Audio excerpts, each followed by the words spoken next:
नोएडा हादसे की, जिसमें कई लापरवाहियों के चलते युवराज मेहता की जान चली गई। हादसे के 100 घंटे बाद उसकी डूबी हुई कार निकाली गई। एसआईटी फिलहाल इस पूरे मामले की जांच कर रही है, जिसमें हादसे का सीन भी रिक्रिएट किया जा सकता है।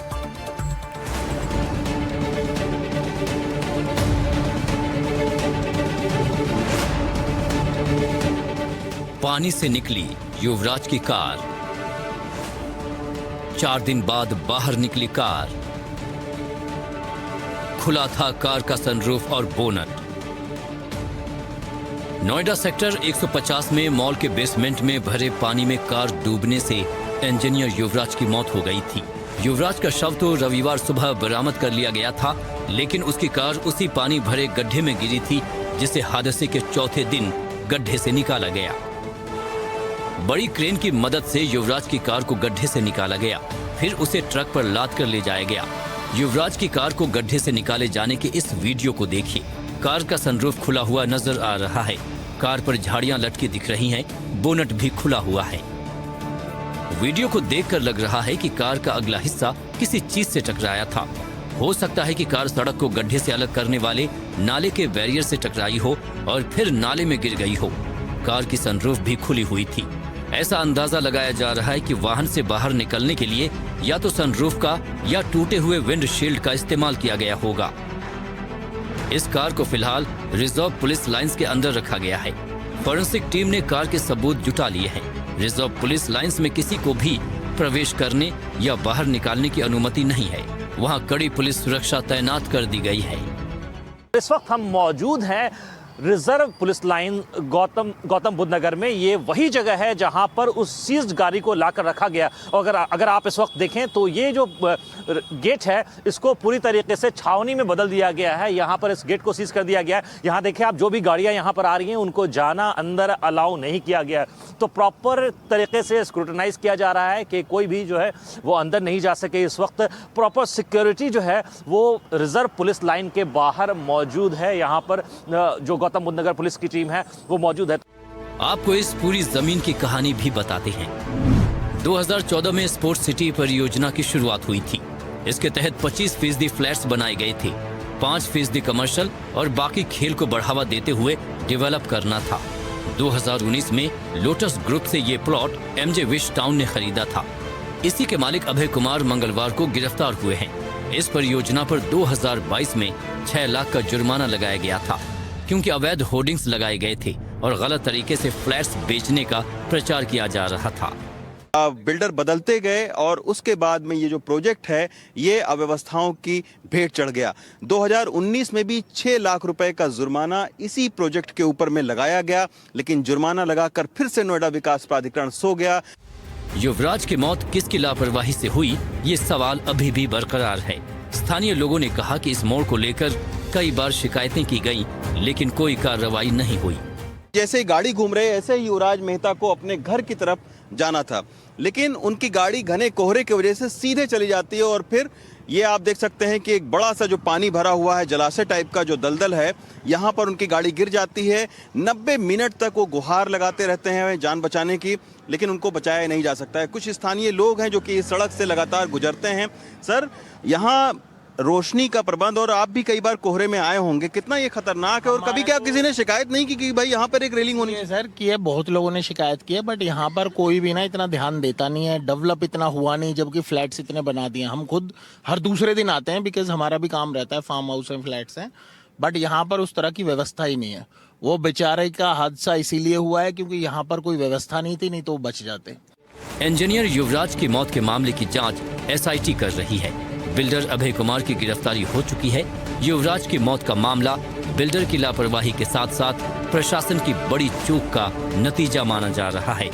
युवराज को बचाने के लिए पुलिस की टीम वहां पहुंच गई थी, लेकिन 2 घंटे बाद भी युवराज को पानी से बाहर नहीं निकाला जा सका था।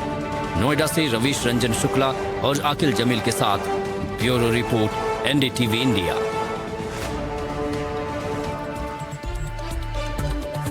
आइए आगे बढ़ते हैं। जामिया मिलिया इस्लामिया के प्रोफेसर रियाजुद्दीन पर वहीं के एक आदिवासी कर्मचारी ने आरोप लगाया। मारपीट, जाति सूचक गालियां और अपमान करने के आरोप। इसी बीच जामिया के प्रोफेसर का वीडियो भी वायरल हुआ, जिसने इस पूरे मामले को और भी बढ़ा दिया। हालांकि प्रोफेसर साहब कह रहे हैं कि पूरा मामला बिल्कुल गलत है।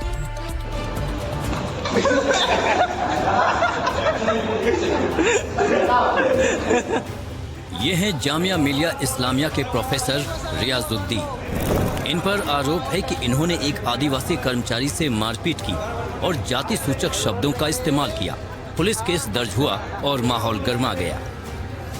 सर वो ऑफिस में आया 3 बजे के लगभग और मेरे को बोलना, पहले उनसे दुआ सलाम करके और लोगों से पूरा ऑफिस भरा हुआ था। अचानक आया और आके मेरे को बोला कि मीना का मीना और हिंदू मुस्लिम का करने लगा कि हिंदू ऐसे करते हैं, मुस्लिम ऐसे करते हैं, वो सब किया उसने। तो उसके खिलाफ मैंने कंप्लेंट दी रजिस्ट्रार ऑफिस में। उसके बाद कोई कार्रवाई नहीं हुई।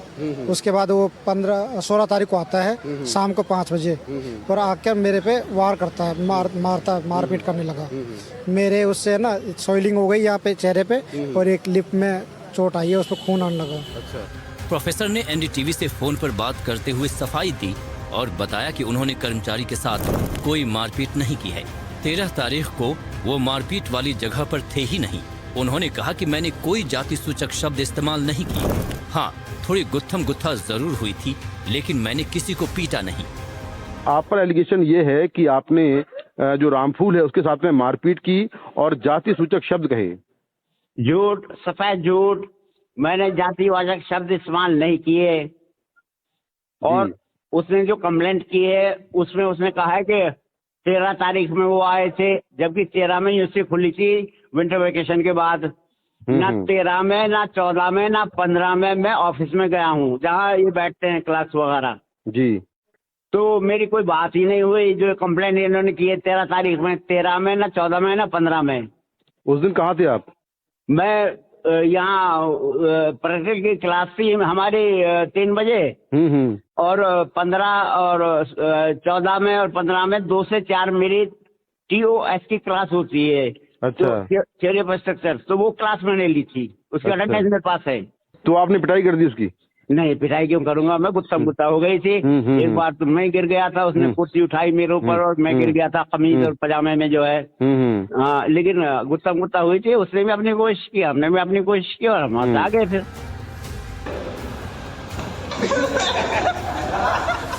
इसी बीच प्रोफेसर का एक वीडियो सोशल मीडिया पर वायरल हुआ, जिसमें वो एक छात्र को लात मारते हुए दिख रहे हैं। बस फिर क्या था, ये पूरा मामला इस वीडियो से भी जोड़ दिया गया।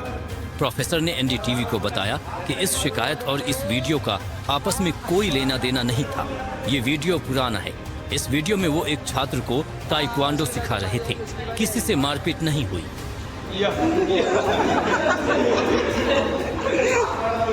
अच्छा, आपका एक वीडियो वायरल हो रहा है जिसमें एक छात्र के आप जो है पीछे से लात मार रहे हैं, पैर मार रहे हैं, तो वो तो मैं आपको बता रहा हूँ। क्लास में क्या इस तरह से पढ़ाई होती है? क्या है, मतलब क्या वीडियो क्या है वो? मैं बच्चों को ना सिर्फ चुटकुला सुनाता हूँ, शेरो शायरी सुनाता हूँ। ताइक्वांडो मैंने किया था, उसके भी मैं बताता हूँ। आपने उसमें देखा होगा कि बच्चे हंस रहे हैं। अगर मैं किसी बच्चे को ऐसे मारता तो क्या शिकायत नहीं करते बच्चे? और ये 7-8 साल पुराना है ये वीडियो, इसको साथ जोड़ दिया है। जब जामिया में कार्यरत आदिवासी कर्मचारी रामफूल मीणा ने प्रोफेसर पर गंभीर आरोप लगाए, तो पुलिस ने मामला दर्ज कर जांच शुरू की और सोशल मीडिया पर इस वीडियो के वायरल होने के बाद लोग इस वीडियो को हालिया घटना से जोड़ने लगे, जिस वजह से विश्वविद्यालय परिसर में विरोध और बहस तेज हो गई। प्रोफेसर ने कहा है कि वो माफी नहीं मांगेंगे और कानूनी लड़ाई लड़ेंगे। Bureau report, NDTV India.